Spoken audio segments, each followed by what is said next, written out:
Can I eat this fish? No, this is an invasive placo. It's full of parasites and pathogens. If you see one, it should be removed. Can I eat this fish? This is salmon. During spawning season, its body turns bright red. At this time, the texture is at its best, a top choice for sashimi.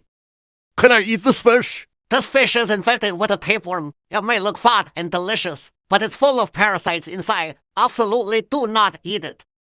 Can I eat this fish? This fish has dropsy. There are pus-filled sores under the scales. Do not eat it. I don't even touch it.